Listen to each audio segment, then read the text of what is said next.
C'est quoi le petit truc en plus? Quand on monte un business, il y a plusieurs éléments. Le principal élément, c'est d'avoir un parcours client qui soit simple. C'est-à-dire qu'il faut que ça soit facile à mettre en œuvre en magasin. Ça, c'est l'élément de base. Et je pense que 99% des échecs qu'il y a eu, c'est parce que les parcours clients étaient compliqués. Ensuite, il y a le coût, évidemment. Il faut que ça reste un coût qui soit abordable pour l'opticien. Et puis après, il y a un élément qui est archi fondamental sur ce sujet-là, c'est que c'était un produit qui n'existait pas sur le marché, ou très peu sur le marché, et qui pose question à beaucoup de monde, c'est-à-dire à tous les acteurs de la filière.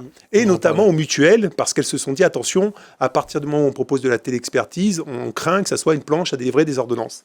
Et ça, moi, je l'avais tout de suite identifié, et je me suis dit, si on veut que ça fonctionne, si on veut que ça soit périn, il faut montrer qu'on est exemplaire sur la structure de notre société, c'est-à-dire tout faire en France pour montrer qu'on est à portée de baffe, connaître parfaitement la législation, parfaitement la traduire dans les actes dans notre société. Et puis, un élément plus que fondamental, c'est montrer que chez nous, il n'y a pas de fraudeurs, chez nous, il n'y a pas de fausses ordonnances, on n'est pas une planche à imprimer des ordonnances. Et donc, on a mis tout un process qui fait que s'il y a un fraudeur chez Lilou qui fait une fausse ordonnance, qui abuse de la solution, il est résilié le jour même. Et on allait présenter cela aux mutuelles.